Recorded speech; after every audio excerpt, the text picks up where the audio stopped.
Just wait here for a few seconds because it often takes like 20 seconds to actually go live on LinkedIn and everything. So just give it a minute here before our official start. All right, I'm John Hazel, automation expert and business strategist. I'm Kevin Miller, software lead and seasoned podcaster.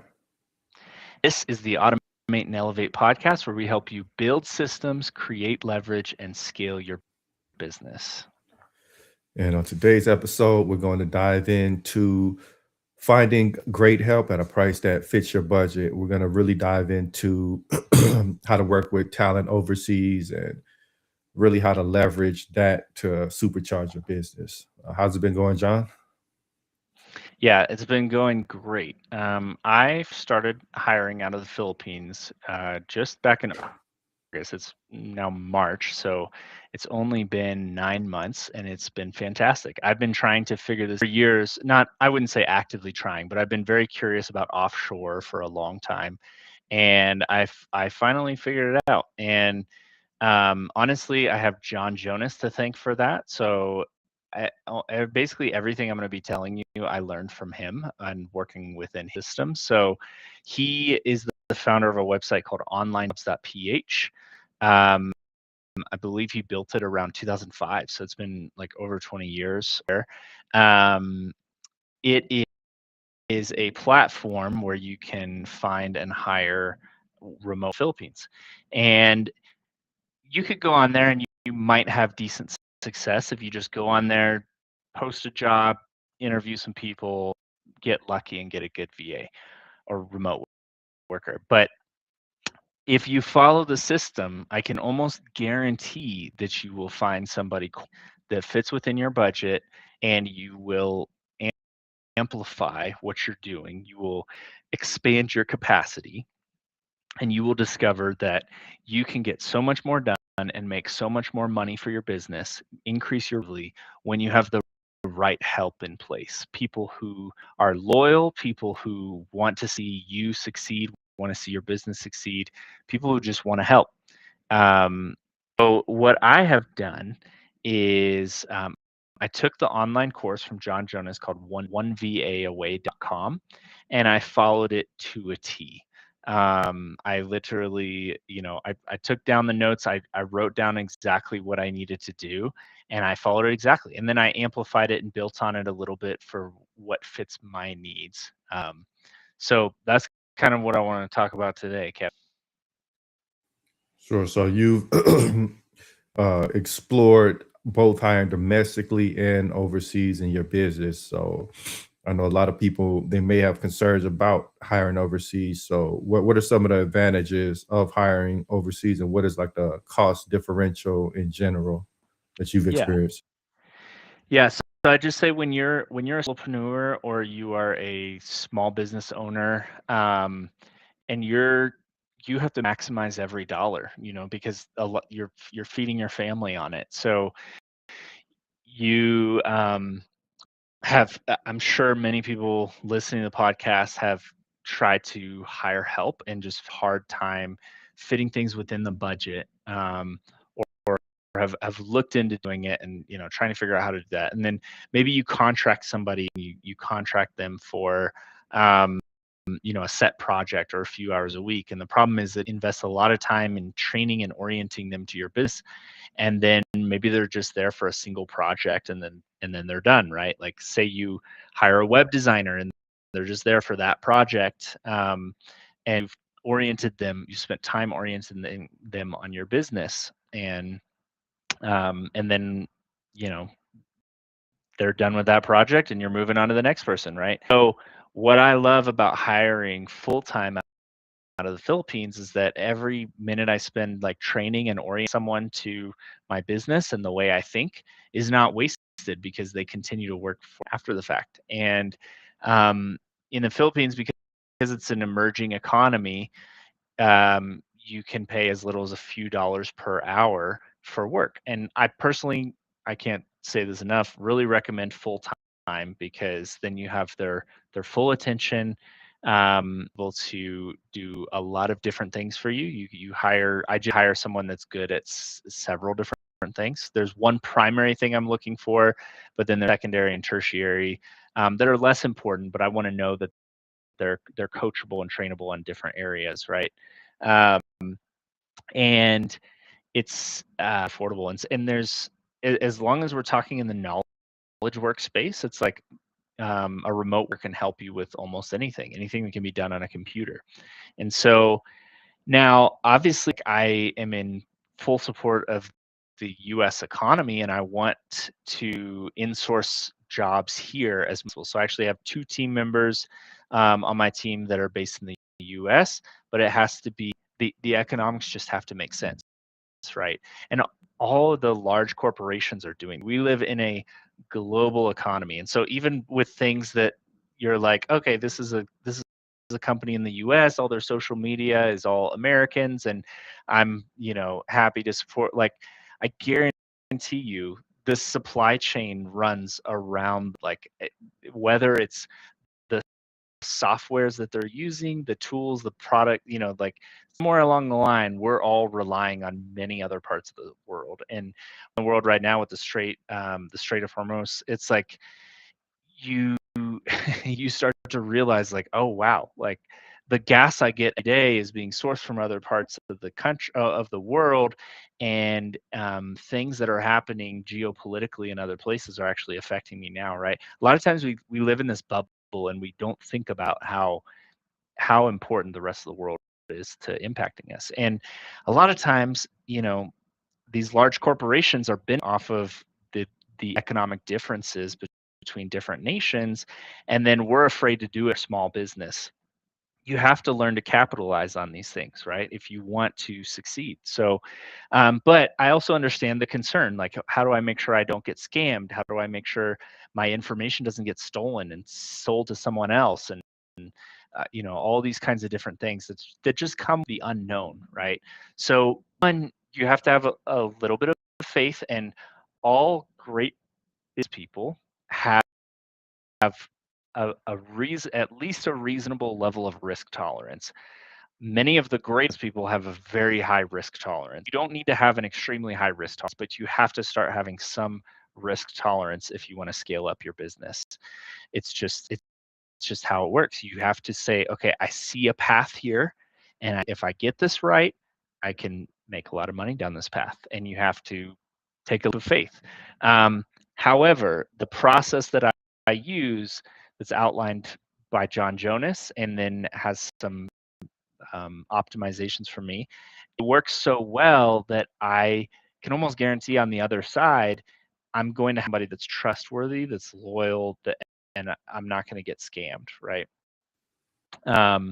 There's a few reasons for that. One, have a 4 to 6 email interview process. So I'm asking different questions each email past the interview. And I let this span out across the course of about 5 days so I can see if they stay responsive. And then I do paid test projects where I create test projects that actually represent the role and what's going to happen in that role.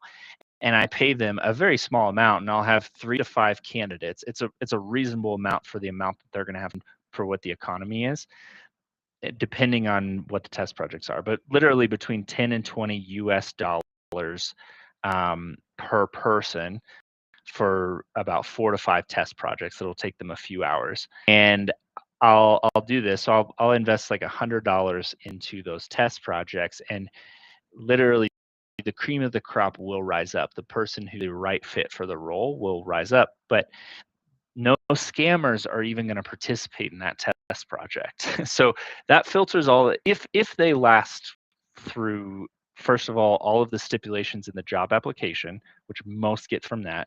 Second, if they last for 5 days of email interview questions, and third, if they last through the test projects, they're someone who's serious about the goal, and they want to be with you for the long haul, right? Because they've already invested all this time in the process. And so you end up really finding the best candidates that way.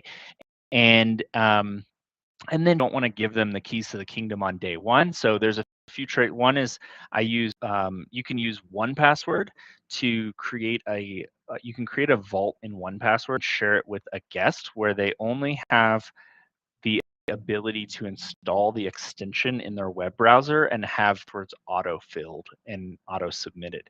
So then for most people, you're not really giving them access to all your passwords, right? You give them this access, or you can invite know them based on their email address, and they don't have access. They only have limited permissions, right? And you can quickly lock them.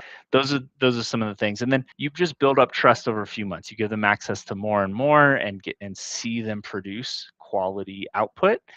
And as you build that trust, then you can start to give them access to more. So, which is the same as any relationship. I've never, seen it's rare that someone starts working at a company and they have access to everything, right? You give access as needed. So you take these caution efforts, you be intentional with the hiring process, and you can experience success here. So, like, what are the primary roles that you're able to hire this overseas labor for? Like, what are they, in general, suitable for, and what would you kind of focus more domestically? What roles would you focus on hiring domestically? Yeah. Essentially anything in the space of knowledge work, anything that can be done on a computer. What I would start with is a general VA to support you you personally as a busy executive, as a busy solopreneur, someone who can help me stay on top of my email inbox, help me manage calendar, help me help know spreadsheets, knows how to use Canva enough to like build out certain kinds of documents or graphic designs or social media. Now, graphic design is a trickier thing because it's so subjective. So if you need somebody, really know that you need somebody for graphics. My hiring process is a little bit different with that because I want to make sure we align in our design for in our taste design. Taste is what I'm trying to say. I want to make sure that there's alignment there. I'm really reviewing their portfolio very thoroughly, and I've usually filtered out a lot of candidates by the time I get to the test projects based on how they design. Right. Most of the time, I would say for your first hire, that should probably be a secondary or even tertiary like responsibility and skill that you're. Hey, can they at least pick a good template on Canva and put some change the text out, right? Like it doesn't take high design taste to be able to do that, and that's going to solve 90% of your graphic marketing social media needs. So I kind of start there, general VA, email, spreadsheets, and build out your test projects based on real world stuff. Like start reflecting on what did I do today that could have easily been delegated to someone who has access to a computer. English, by the way, in the Philippines, English is the national language alongside Tagalog, and so everybody learns English in school. However, there is a difference between Philippine English or even Taglish, right? Kind of like Spanglish. There's a mixture of the languages versus U.S. English. So if they, one of my questions is TV show did you enjoy watching growing up? And I'm looking, hopefully it's an American TV show because I know they're going to have essentially U.S. dialects that they're good at adapting to, right? But still, for the most part, English is pretty great. So I would, start there, build out those test projects to, like, hey, I need, take some real world communications. It's like my email inbox contained these dozen emails today. Like summarize, figure out, triage, tell me what I should have done with what I should do with each email, and then let me approve your plan. Those are the kinds of things, right? But you can hire, sometimes even for like marketing strategy, for all kinds of different things. I would say, like John Jonas says in the One VA Away course, the best place to start is what are the things that you're doing that you could delegate, but you actually know how to do them really well, so you can train how to do it really well. And then hire someone that's fresh out of college, by the way, in the Philippines, highly educated country, almost everybody has a bachelor's degree. So like you are looking for people, they should agree, anybody that you hire. Um, and and so you know you but I'm looking for somebody a lot of times like fresh out of college that I can then coach and train to be very effective in my business. And so I want to hire them for a role that I at least the majority know how to do, so I can train them and guide them on it. It's a little bit harder when you're hiring someone that knows how to do something that you don't know how to do at all. I think you eventually are going to do that, but you want to start with delegate don't know how to do. Right? Does that answer your question? Yeah. So like in terms of training, how different is it from just say you hire somebody domestically and you train them? Like, is it more, is the training you're giving, the overseas talent more comprehensive, or is it about on the same level as you onboarding someone just domestically? Like, what is the process there? Yeah. To be honest, in my experience, the the talent in the Philippines requires less training. I'm doing there's more coaching along the way, I would say. I'm like, um, I'll check in every day over Slack and Asana and email. I'm, optimizing things and saying, hey, could you do this instead? Can I'm like and I'm coaching.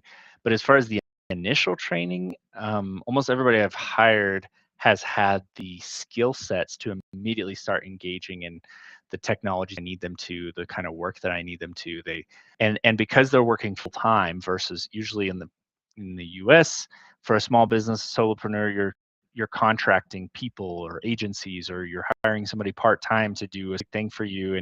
But with the Philippines, because I'm hiring somebody full time and they're doing a variety of things, like everything just ramps up much faster, and you start seeing the productivity gains within weeks, sometimes within days. For me, my first hire has been amazing through and through. And like day one, he was accomplishing things I am to accomplish and taking things off my plate.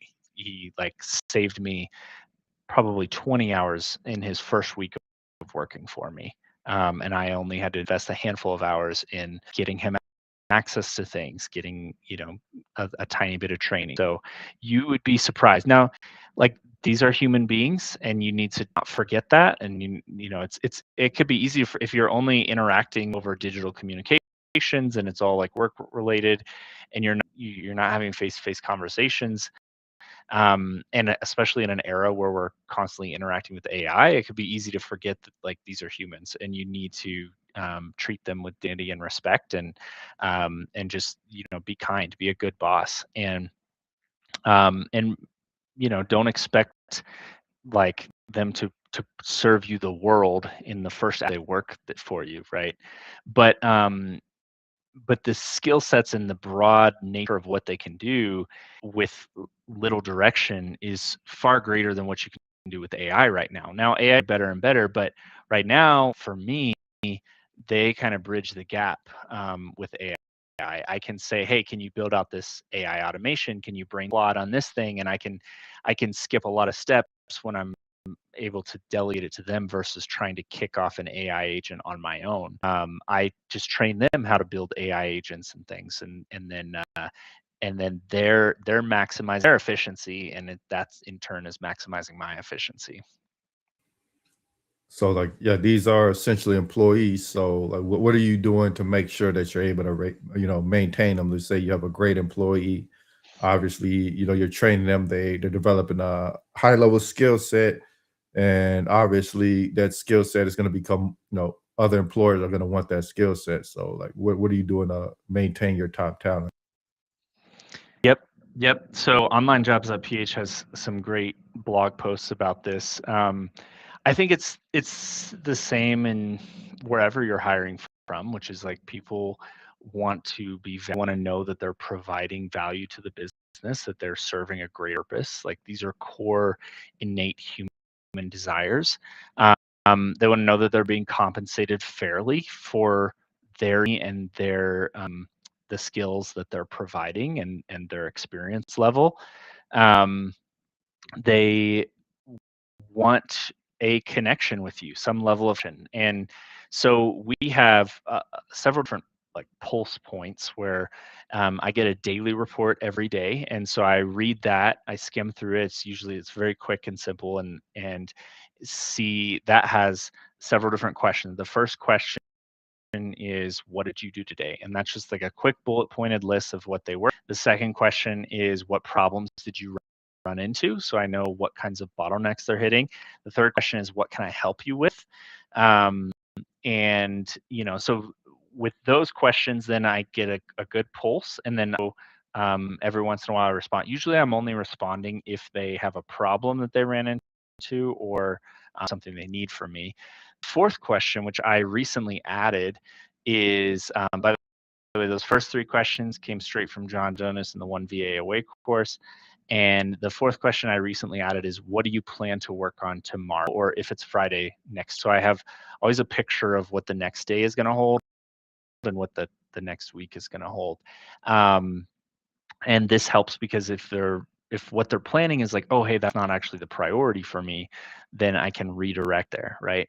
But we use Asana for project management, and so there's always like, I know what they're working on anyway. The daily report is just like a quick summarized thing that at the end of the day I can reflect on that.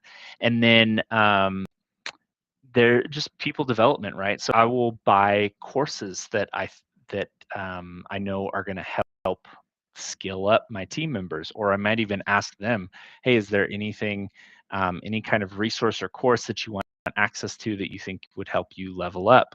I schedule, when I hire someone, I put in my calendar their 1 month anniversary, 3 month, 6 month, and then of course their annual work anniversary going on year after year. And I do check-ins at those times and say, hey, please provide some feedback. And I ask some specific questions, because if you just say, hey, do you have any constructive feedback for me? You're usually not going to hear anything. They're going to say, this is amazing. Thank you for, for bringing me on the, and it's going to be like, thanks and praise. And I'm like, no, I want some actual, what can I do better? So you have to ask some very targets to do that. You can, in your specific context, brainstorm with the AI. You could even pull daily report. Like, this is one of the advantages of the daily report, is I can open those up, that email, select all, and copy and paste it into AI and say, what, based on this last month of daily reports, what do you think I should ask this team member, or how do you think help develop them into the next steps of their career? And you can ask them, like, what are your aspirations for, so those are all things that provide great value. There's a company called Leader, Leadr. I used to work for them in sales, and it was awesome. They do people development, and so they have kind of a model or ones, and you should always focus on, obviously you have to keep the work moving, and that's always going to get focused on, but you should also focus on the personal development of your team members, and you should know them. So I often have my team members complete certain personality assessments that I'm familiar with, so that I understand how to relate to them, how my words translate to their cognitive function stack. So those are all things you do, I think, to retain talent, is like, make sure that for me with the Philippines, every 6 months, I evaluate compensation and give raises. And when, you're often paying a few dollars an hour, a 10% raise feels actually pretty insignificant on your side, but it's pretty significant for them. So you can do 5 or 10% raises every 6 months, and maybe those get lower over time, but I think those are the things to focus on. Just remember, they're people, value, they want to contribute value. Okay, so like, what would you say is the advantage of employing them directly versus going to something like Fiverr and hiring through a platform like that? Yeah. I touched on this earlier, but basically you invest a bunch of time like training someone and orienting them into your business, and then with with these contracting platforms, you're just going to have them for one project, or you're tied to that platform forever. One of the great things about online jobs.ph is it just helps with the hiring process, and you can actually cancel the subscription.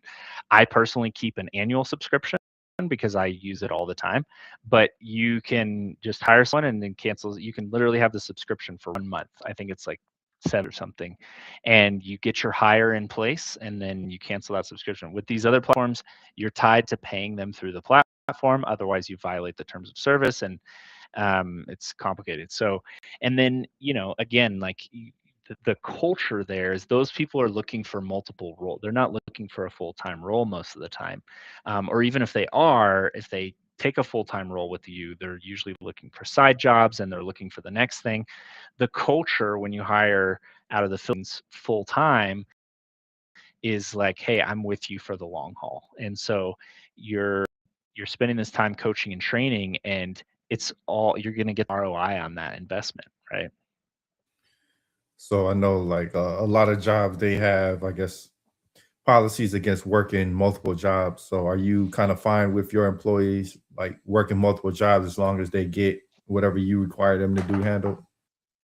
Yeah, I personally am. It's up to the client. By the way, I operate a VA talent agency, so I am like hiring for the U.S. where someone can hire me, put me on retainer every month, and then I will do the entire process of interviewing and hiring somebody that is the right fit for your company, right? So if you don't want to follow all these steps that I'm laying out, because it can be pretty time consuming, and pretty scary if it's your first time. If you don't want to do that, you can hire me. I can hire the person for you.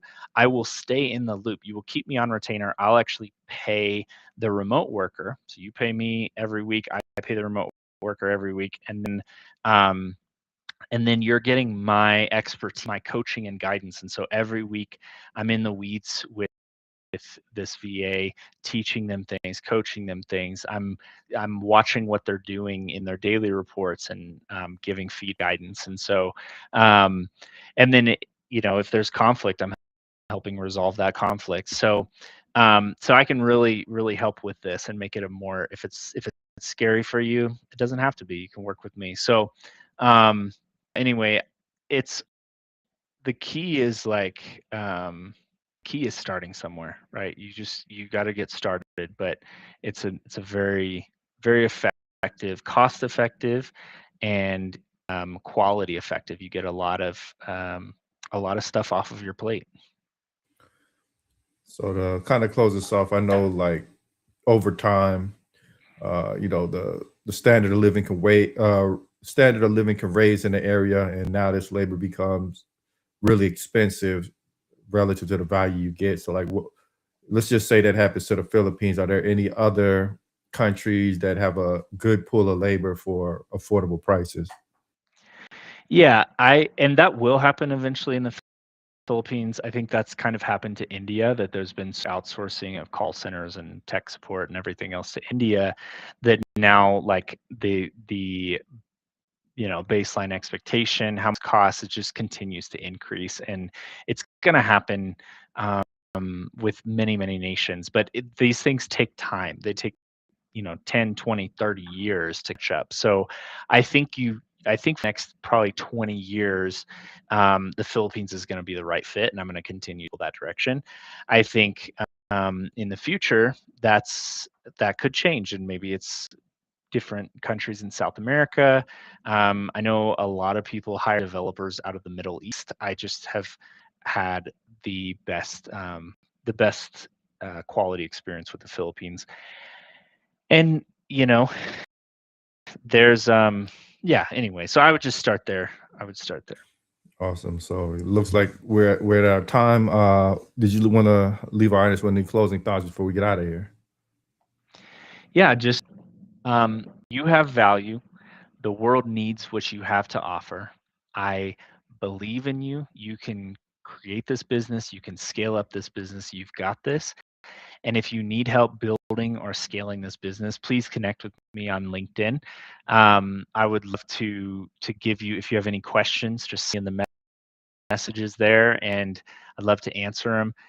And it's a matter of massive exponential scale when you start bringing people on and delegating things, and the work starts to get done under the surface while you're moving throughout your day, while you're gaining new clients, new revenue, while you're innovating on your next product. All throughout that time, you you've got people getting things done, keeping your business running, you'd be amazed at how quickly you can grow and evolve as a business. Awesome. We'd like to thank everybody for tuning in. We'll catch y'all next time.